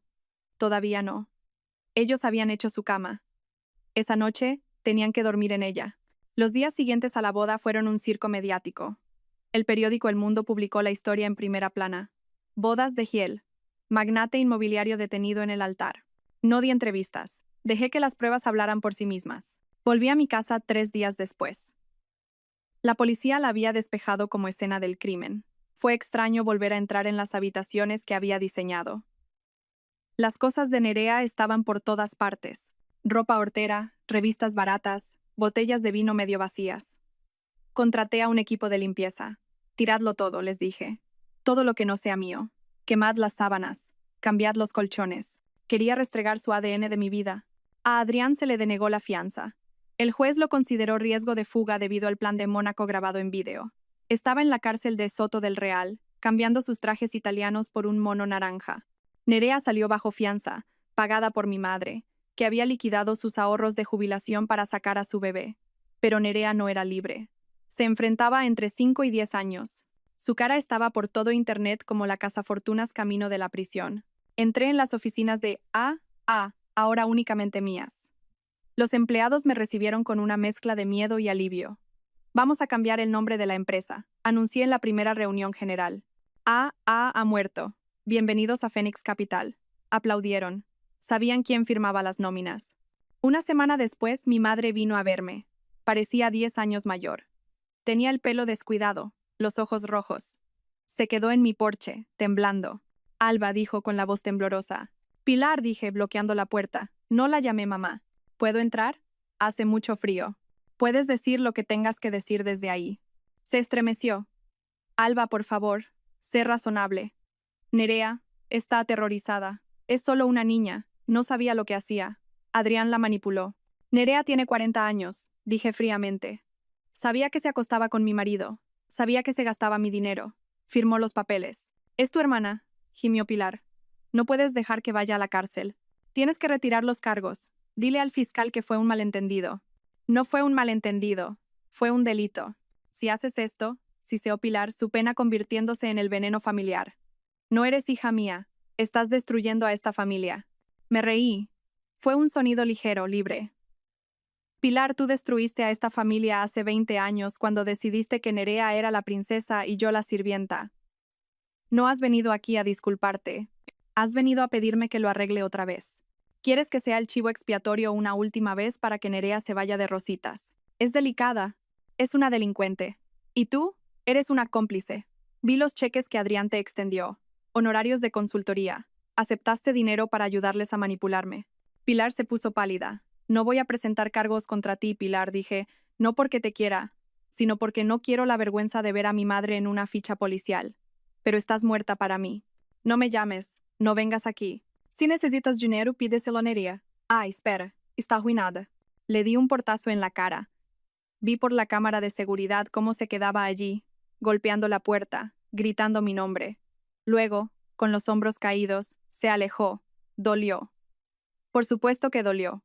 Pero fue el dolor de sacar una astilla. Agudo, luego alivio. Y luego estaba Íñigo. No había llamado, no había venido. Sabía que estaba durmiendo en el sofá de un amigo porque las autoridades habían confiscado el ático y el Porsche. Esperé. Sabía que tenía que venir a mí en sus propios términos. 2 semanas después, apareció en mi oficina. Tenía un aspecto terrible. Había perdido peso. Llevaba vaqueros viejos y una camiseta. Sin gafas de sol. Sin actitud. Mamá, preguntó desde la puerta. Levanté la vista de mi escritorio. Hola, Íñigo. Entró y se sentó en la silla de enfrente. Se miró las manos. Lo siento, susurró. Lo sé, dije. Fui un estúpido. Él me hizo sentir importante. Me dijo que era mejor que la universidad. Me dijo que tú me estabas frenando. Y le creíste porque era más fácil que trabajar, dije, suave pero firmemente. Sí, admitió, las lágrimas cayendo sobre sus vaqueros. Vi el video. Me llamó un lastre. Iba a abandonarme. Él... No tengo nada, mamá. Se llevaron el coche. No tengo dinero. Necesito ayuda. Miré a mi hijo. Quería abrazarlo. Quería extenderle un cheque y arreglarlo todo. Pero ahora yo era la arquitecta. Y no se construye una estructura fuerte sobre cimientos agrietados. Te quiero, Íñigo, dije. Pero no voy a darte dinero. Levantó la vista aterrorizado. Pero, ¿dónde voy a vivir? No lo sé. Eso tienes que resolverlo tú. Mamá, por favor. Este es el trato, dije, deslizando un papel sobre el escritorio. Esta es una solicitud de un préstamo para estudiantes, y esta es una solicitud de empleo para el Departamento de Mensajería de Phoenix Capital. Salario mínimo. Empiezas desde abajo. Terminas tu carrera por la noche. ¿La mensajería? Preguntó, impactado. Tómalo o déjalo. Si quieres ser un hombre, Íñigo, te lo ganas. Adrián te dio cosas para comprarte. Yo te ofrezco nada para que puedas construirte a ti mismo. Se quedó mirando los papeles. Me miró a mí. Vio la resolución en mis ojos. Lentamente, extendió la mano y cogió el bolígrafo. Vale, dijo con la voz temblorosa. Acepto el trabajo. Bien, dije. Preséntate a Sara en RHH. Te dará una tarjeta de identificación. No llegues tarde. Se levantó. Me miró. Me miró de verdad por primera vez en años. Das mucho miedo, mamá, dijo, con un atisbo de admiración en su voz. Lo sé, sonreí. Ahora, a trabajar. El juicio fue corto. Las pruebas eran abrumadoras. Adrián Castillo se declaró culpable para evitar una sentencia de 20 años. Le cayeron 8 años en prisión más la restitución. Parecía gris y derrotado en la sala del tribunal. No me miró ni una vez. Nerea aceptó un acuerdo. 3 años de prisión por fraude. Sollozó cuando el mazo cayó. Miró a Pilar en la galería gritando, «Mamá, haz algo». Pero Pilar no podía hacer nada. Pilar vivía en un estudio, subsistiendo con la seguridad social, habiendo perdido su asignación y su orgullo. Yo me senté en la última fila, con mi traje negro. Vi cómo se hacía justicia. No sentí alegría. Sentí paz. El balance, por fin, estaba corregido. Epílogo. 1 año después, estaba en mi oficina en la planta 40, con vistas a la ciudad de Madrid. El letrero de Phoenix Capital en la pared detrás de mí era de un elegante plateado y azul, sin rastro de rosa. La empresa prosperaba. Acabábamos de cerrar el trato de Madrid-Río con Arturo de la Vega. Iba a ser un desarrollo de uso mixto, apartamentos de lujo, pero también viviendas de protección oficial y un centro comunitario. Mi teléfono vibró. Íñigo. Hola, mamá. Acabo de terminar el final de economía. Creo que lo he bordado. Además, el equipo de mensajería ha mejorado la eficiencia de clasificación en un 15% esta semana. ¿Me subes el sueldo? Sonreí. No te pases, pero esta noche invito yo a cenar. A las 7. Íñigo, allí estaré. Estaba trabajando duro. Estaba cansado, sin un duro y era humilde. Y nunca había estado más orgullosa de él. Se estaba convirtiendo en el hombre que yo sabía que podía ser, no en la caricatura que su padre intentó moldear. Llamaron a mi puerta. Adelante. Arturo de la Vega entró con una botella de cava. Por el primer aniversario, dijo. Del día en que quemaste el circo. Parece que ha pasado una vida entera, dije, aceptando la copa. Sabes, dijo Arturo, apoyándose en mi escritorio. Adrián me envió una carta desde la cárcel. Quiere saber si le compraré sus acciones de las viejas sociedades pantalla. Necesita dinero para el economato. ¿Qué le dijiste? Le dije que solo hago negocios con la CEO, y que la CEO está ocupada construyendo un imperio. Chocamos las copas. Miré el horizonte. Había perdido un marido. Había perdido una hermana. Había perdido una madre. Pero me había encontrado a mí misma. Ya no era el chivo expiatorio. No era la solucionadora. No era la esposa invisible. Era Alba Rivas, la arquitecta. Y mi vida, por fin, era verdaderamente mía. Gracias por escuchar mi historia. No ha sido fácil revivirla, pero si mi viaje puede ayudar aunque sea a una persona a enfrentarse a la gente tóxica de su vida, entonces ha merecido la pena. La familia no siempre es de sangre. La familia son las personas que te respetan, que te valoran y que están a tu lado cuando llega la tormenta. Si te aferras a alguien solo porque es familia pero te está haciendo daño, déjalo ir. Eres lo suficientemente fuerte como para construir algo nuevo. Si te ha gustado esta historia y quieres ver más justicia servida, por favor, pulsa el botón de me gusta. Realmente ayuda al canal a crecer. Y suscríbete para no perderte la próxima historia. Y dime en los comentarios, ¿alguna vez has tenido que cortar con un miembro tóxico de la familia? ¿Cómo encontraste la fuerza? Leo cada uno de los comentarios y me encantaría escuchar tu historia. Hasta la próxima, mantente fuerte, mantente inteligente y nunca dejes que nadie te quite las llaves de tu castillo.